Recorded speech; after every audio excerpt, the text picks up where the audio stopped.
Presidensi TAUP SE MSc, dosen tetap program studi akuntansi Fakultas Ekonomi dan Bisnis Universitas Musanu Surauke. Saat ini saya sedang mengikuti proses sertifikasi dosen gelombang 1 yang diselenggarakan oleh Kementerian Pendidikan Tinggi, Sains dan Teknologi tahun 2025. Untuk itu saya akan melakukan penyusunan dokumen pernyataan diri dosen unjuk kinerja Tridharma Perguruan Tinggi. Pada kesempatan ini saya akan memaparkan salah satu mata kuliah yang saya ampu, yaitu akuntansi sektor publik.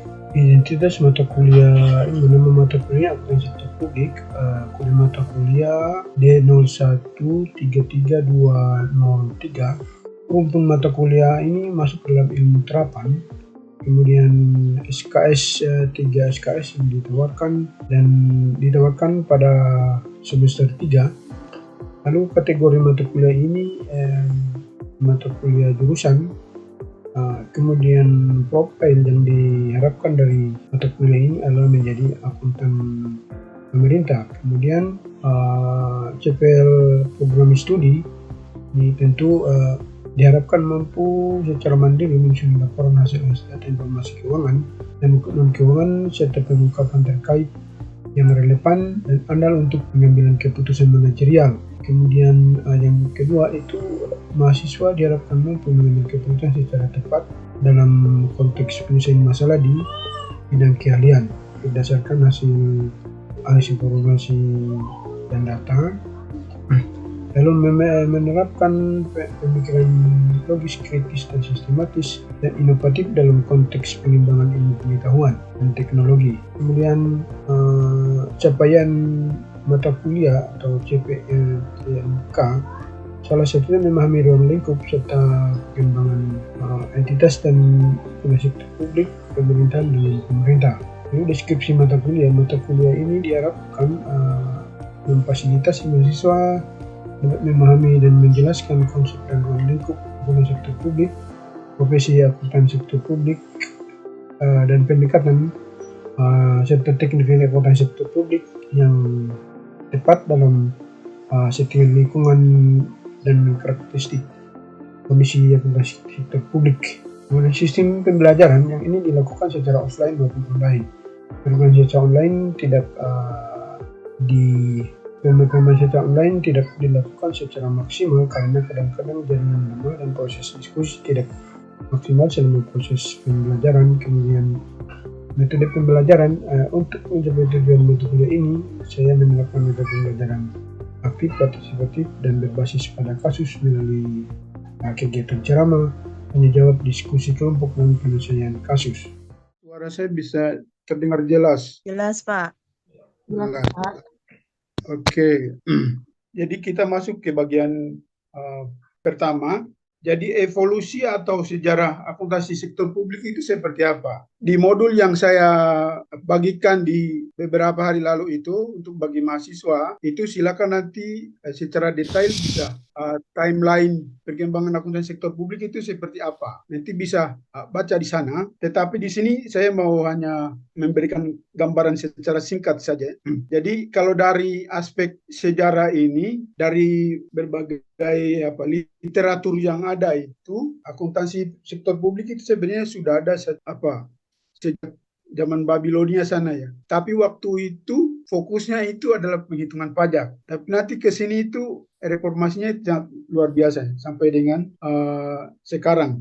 Nanti kita akan bahas lebih lanjut. Jadi kesempatan ini atau pada poin topik yang bagian pertama ini kita coba mau mengeksplor perjalanan akuntansi sektor publik itu seperti apa, lalu terjadi perkembangan itu sampai memunculkan tantangan yang kita hadapi saat ini atau di era sekarang gitu ya. Sehingga dalam perjalanannya itu kemudian sebelumnya itu belum ada, kemudian akuntan sektor publik itu mencoba membuat standar akuntansi sendiri untuk mengakomodir kebutuhan yang kebutuhan yang yang tercipta di kondisi saat ini ya, dan dampak dari teknologi itu seperti apa terhadap perkembangan akuntansi sektor publik itu sendiri.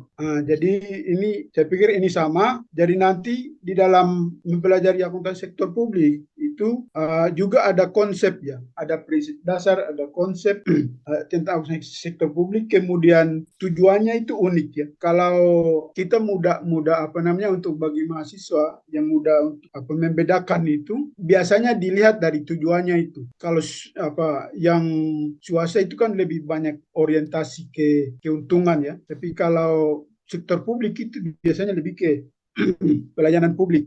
Jadi output atau yang biasa disampaikan itu, laporan keuangan itu bukan untuk kebutuhan untuk investasi, tetapi bagaimana akuntabilitas daripada setiap orang yang ada di sistem itu. Kemudian yang berikutnya itu, nah dari sini kita bisa lihat ini mulai di era modern ini, kita lihatnya itu ini akuntansi itu juga merupakan bagian dari proses civilization atau peradaban atau bagian daripada peradaban sistem feodal ya. Waktu itu mempengaruhi semua aspek, termasuk di dalamnya itu mempengaruhi akuntan sektor publik. Lalu dari sistem itu juga kita berusaha untuk menelusuri akar atau perkembangan akuntan sektor publik itu dari sistem feodal, yang kemudian kita beralih ke era yang atau emergency of modern government ini. Di sini lebih banyak dipengaruhi oleh revolusi industri. Revolusi industri itu sangat mempengaruhi terutama kalau di pemerintahan itu adalah bagaimana membentuk demokrasi ya. Demokrasi yang salah satu unsurnya itu adalah bagaimana melakukan penganggaran penganggaran sektor publik dan melaksanakannya itu ada yang sebutnya itu evolusi pelaporan. Evolusi pelaporan ini dia lebih cenderung kepada adopsi sistem akuntansi akrual. Lebih kalau dilihat dari basis akuntansi ini sebelum evolusi financial reporting ini, lebih cenderung atau lebih banyak itu menggunakan basis kas ya, basis kas. Tetapi masuk pada evolusi financial reporting itu menggunakan basis akrual ya. Basis akrual ini nanti ada prosesnya. Slide berikut saya jelaskan itu mengapa sampai pemerintah itu mengadopsi basis akrual itu. Dan di dalam di dalam penelitian akademik itu sering masih terjadi perdebatan sampai sekarang penggunaan basis akuntansi kas sama akrual di sektor publik itu. Itu lalu kemudian nah sistem sekarang ini yang basis kas ini merupakan basis yang sebelum terjadi reformasi dalam menangani pengelolaan keuangan sektor publik itu lebih banyak menggunakan kas seperti tadi saya sampaikan. Lalu kemudian nanti terjadi revolusi atau reformasi di dalam pengelolaan keuangan pemerintahan itu, kemudian mencoba mengadopsi akuntansi yang berbasis akrual untuk bisa diterapkan di dalam akuntansi pemerintahannya. Di luar negeri itu sudah mulai sekitar tahun 1980-an, 70-an, tapi Indonesia itu ketika memulai itu setelah reformasi. Di tahun 98 itu kemudian menciptakan beberapa aturan reformasi tentang keuangan sektor publik. Kemudian untuk di sektor keuangan itu fokusnya itu di tahun 2023. Untuk Indonesia itu tahun 2003 dengan mengeluarkan Undang-Undang Keuangan Negara. Teman-teman kalau sudah tema khusus untuk teman-teman mahasiswa yang sudah mempelajari akuntansi sektor publik dan akuntansi pemerintahan, mungkin itu sudah singgung tentang Undang-Undang tentang Keuangan Negara. Lalu salah satu anjuran atau turunan dari Undang-Undang Keuangan Negara itu adalah membuat standar akuntansi yang di tahun 2004 itu basis kas menuju akrual. Kemudian nanti di tahun 2010 itu fix akuntansi berbasis akrual, tapi penerapan paling lambat itu di tahun 2015. Dan ke sini setiap pemerintahan di Indonesia itu dituntut untuk menyiapkan laporan keuangan itu basis akrual itu. Lalu kalau kalau dilihat dari Government Financial Reporting Standard ini, dia lebih kepada bagaimana dia menjelaskan pertama itu guideline atau menjadi acuan yang digunakan dan digunakan di dalam public sector, termasuk nanti di dalam itu ada prinsip akuntansi, basis yang digunakan terus aset dilaporkannya itu nilai wajar atau apa, semua nanti akan dibahas di dalam itu. Kemudian yang berikutnya tantangannya itu pertama yang saya ikuti kesempatan ini, saya hanya fokus pada yang tiga aspek ini ya. Yang pertama ini akuntabilitas. Akuntabilitas ini secara teori itu untuk meningkatkan efisiensi, tetapi di dalam prakteknya itu adalah lebih banyak memenuhi aturan. Nah, kalau bagi penelitian itu akuntabilitas itu hanya mengejar untuk memenuhi aturan yang ada, itu dianggap masih lemah. Jadi artinya di situ di dalam pengelolaan itu bisa melakukan banyak praktik manipulasi. Tetapi kalau kembali kepada murni akuntabilitas itu, seharusnya laporan keuangan itu bisa dilakukan secara efisien dan dampak terhadap masyarakat itu, misalnya kemajuan yang signifikan, misalnya infrastruktur dan lain-lain itu bisa berkembang mengakomodir seluruh kebutuhan masyarakat. Lalu kemudian jadi nanti untuk adik-adik mahasiswa ini, kalian punya topik riset ini bisa akuntabilitas ini. Jadi kalian bisa menilai bagaimana transparansi yang dilakukan, transparansi atau akuntabilitas itu benar-benar dilakukan atau tidak di setiap sektor pemerintahan itu. Lalu tantangan yang berikutnya itu adalah lihat dari sisi ini, tipe transaksi di sektor publik itu banyak sekali, sehingga untuk mau menjelaskan itu memang kita harus memiliki kompetensi tertentu ya. Sekarang itu ada berbantuan IT sehingga mempermudah itu. Nah, nanti untuk teknologinya nanti kita akan saya akan jelaskan berikutnya. Tetapi intinya di sini bahwa salah satu tantangan yang nanti dihadapi oleh akuntan khusus untuk di public sector maupun yang private itu adalah transaksi itu kompleks. Jadi setiap orang itu mereka berusaha untuk bagaimana menghandle ini. Lalu yang terakhir itu adalah akuntansi pemerintah itu sangat dipengaruhi oleh politik ya. Karena pemerintahan itu untuk mendapatkan kekuasaan itu adalah melalui proses politik. Faktor politik ini juga sering mempengaruhi, sehingga di dalam pengelolaan keuangan itu bukan berdasarkan standar yang ada, tetapi keinginan para politikus misalnya. Jadi biasanya pengaruh politik itu biasanya sangat berpengaruh ya. Itu kemudian yang berikutnya itu, nah ini pemerintahan itu di dalam era reformasi manajemen sektor publik itu kalau serasanya kalau menggunakan basis kas itu kurang, sehingga mencoba untuk mengadopsi ini standar akuntansi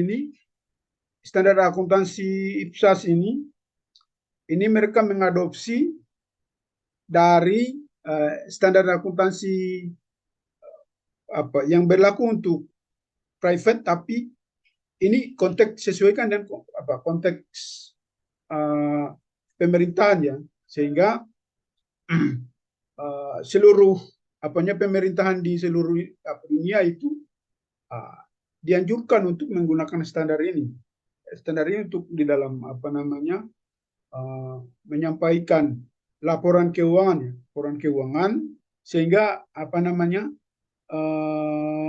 laporan atau informasi keuangan yang dihasilkan oleh setiap negara itu bisa seragam. Kalau di di sektor swasta itu IFRS itu ya, seluruh perusahaan yang ada di dunia itu di dalam membuat laporan keuangan itu semua harus mengacu ke situ. Sehingga perusahaan yang go public itu, investor dari negara manapun bisa melakukan investasi di negara tertentu karena sudah ada jaminan bahwa laporan yang saya hasilkan itu adalah menggunakan standar yang diterima internasional itu. Di sektor publik itu sama. Setiap pemerintah itu diwajibkan untuk menggunakan ini standar akuntansi ini. Lalu yang berikut itu adalah akuntansi, ada evolusi dalam akuntansi ini juga dipengaruhi oleh teknologi ya.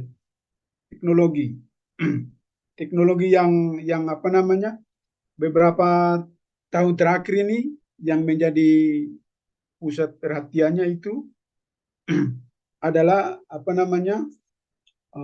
ada yang saya tidak bisa menjelaskan detail di sini karena ini mencoba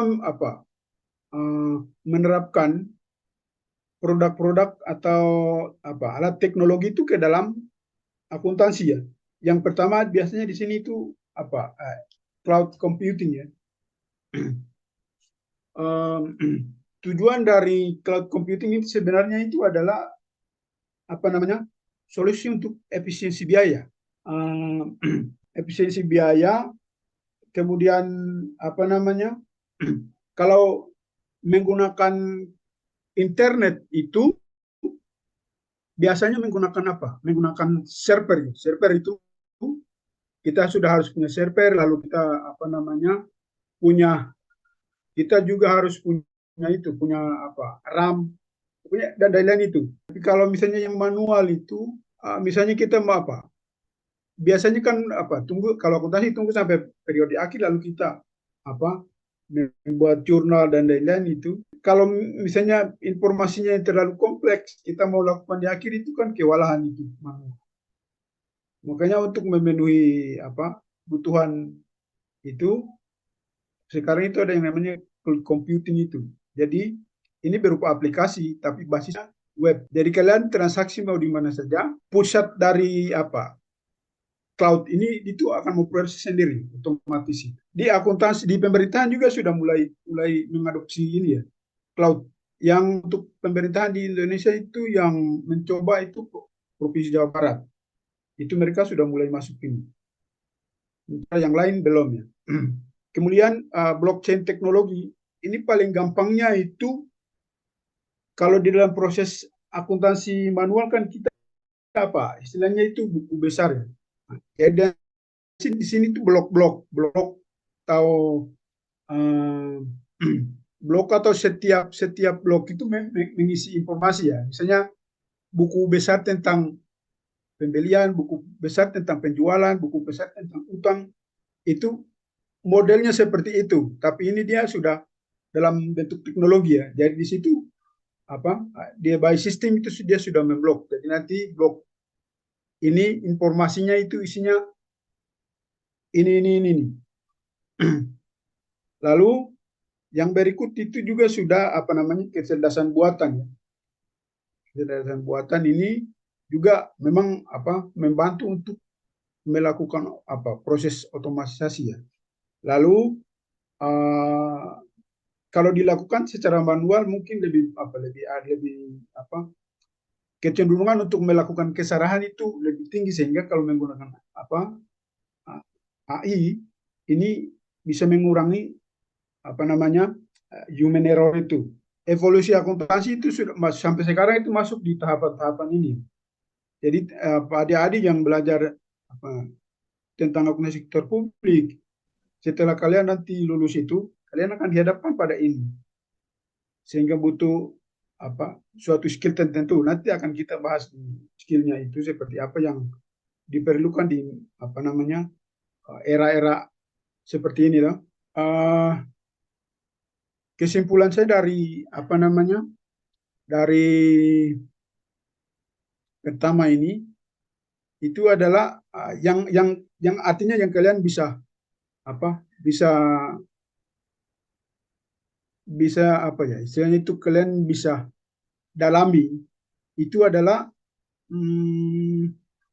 tadi dari aspek evolusinya itu perkembangan akuntansi sektor publik itu masih terus berjalan, lalu nanti ada tantangannya sehingga nanti itu kalian harus memahami tantangan itu, lalu kemudian kalian harus memahami teknologi yang diperlukan untuk mempermudah efisiensi di dalam pengelolaan keuangan. Lalu kemudian kadang juga regulasi itu juga sering berubah-ubah ya. Pemerintahan itu identik semua kebijakan itu ada sangkut pautnya dengan regulasi, sehingga kalian harus selalu update. Lalu yang paling penting lagi di situ adalah kalian perlu melakukan perubahan diri secara terus-menerus. Oke, terima kasih dengan waktu yang diberikan. Di sini saya mau bertanya, Pak. Seperti yang Bapak jelaskan, jika generasi Z tidak tertarik untuk menjadi manajer dan lainnya, dan lebih tertarik untuk menjadi teknikal, kira-kira Pak, ada nggak solusi dari pernyataan Bapak untuk ini, untuk generasi Z agar dia lebih tertarik untuk menjadi manajer? Oke, terima kasih Pak. Yang pertama, menyangkut ketertarikan generasi muda dalam manajer tadi, secara umum itu sebenarnya generasi muda juga punya peluang, punya tertarik untuk khusus untuk yang generasi Z ini ya, tetap punya peluang untuk menjadi manajer, tetapi ada bukan praktik, tapi saya dari beberapa orang yang yang konsen tentang peran generasi muda ini. Apakah mereka itu tertarikkah kalau dimasukkan di dalam pejabat struktural misalnya, ini sebagai seorang manajer atau sebagai manajer keuangan dan lain-lain. Tapi tidak semua generasi ini tidak tertarik ke situ, tetapi ada kecenderungan bahwa mereka itu lebih tertarik kepada hal-hal teknis. Hal-hal teknis itu jadi mereka tidak datang duduk di kantor itu sampai pulang. Artinya di dalam kalau duduk di kantor itu kan bagaimana dia mengawasi, memerintahkan orang, ini ya, memimpin rekan-rekan lain untuk menjalankan kegiatan bisnis. Tetapi ada kecenderungan, ini bukan fakta, tetapi ada kecenderungan itu yang milenial ini mereka lebih tertarik kepada pekerjaan itu fleksibel. Fleksibel artinya mereka lebih cenderung itu support system. Support system artinya bisa disuruh kerjakan hal-hal teknis, tapi di mana saja. Dia mau kerja di rumah atau mau kerja di mana. Jadi itu mereka lebih karena lebih tertarik di situ. Jadi sehingga perusahaan itu saat ini perusahaan itu mereka punya riset itu untuk bagaimana menciptakan lingkungan bisnis yang tidak membuat orang-orang yang generasi baru ini mereka tidak bosan di situ, tetapi mereka kerja di situ tapi happy. Sekarang ada kecenderungan seperti itu. Artinya tidak semua perusahaan menghadapi itu, tetapi ada beberapa yang memang ada kecenderungan seperti itu. Sehingga nanti kalian punya tetap peluang ke depan untuk masuk di setiap itu ada, tetapi itu tergantung kondisi dari perusahaan itu sendiri. Kalau perusahaan itu memang dibutuhkan orangnya stay di tempat dan perlu koordinasi yang ketat, mungkin kalian tetap di perusahaan itu. Tetapi misalnya kondisi perusahaan itu misalnya tidak wajib harus ada di situ, itu mungkin di situ dibutuhkan fleksibilitas. Fleksibilitas artinya kalian tidak harus datang ke kantor situ, tetapi bekerja di mana saja. Nanti ke depan itu akan seperti itu, sehingga ini bukan di tingkat apa namanya, bukan kita di tingkat kuliah atau di tingkat tapi di tingkat perusahaan itu ada analisa seperti itu. Analisis seperti itu karena yang tadi saya sampaikan, karakteristik dari setiap generasi itu kan berbeda. Macam yang khusus untuk yang generasi kalian yang masuk dalam generasi Z itu, kebanyakan untuk yang anak-anak di kota itu, kalau misalnya disuruh kerja berdasarkan aturan, kamu kerja tetap ini, disiplin ini itu, kadang cepat sekali bosan. Jadi apa namanya, ya itu perusahaan sekarang itu mereka mencoba untuk bagaimana perusahaan itu diatur supaya bisa itu menampung potensi-potensi yang masuk di generasi Z itu. Sehingga kalau untuk ketertarikan ke sana itu pribadi orang, ketertarik untuk menjadi manajer atau apa itu pribadi orang, tetapi yang saya sampaikan ini fenomena secara keseluruhan seperti itu. Baik, terima kasih. Oke, sukses buat kalian semua. Ini. Dan hebat. Ini ada yang sudah mulai itu besar.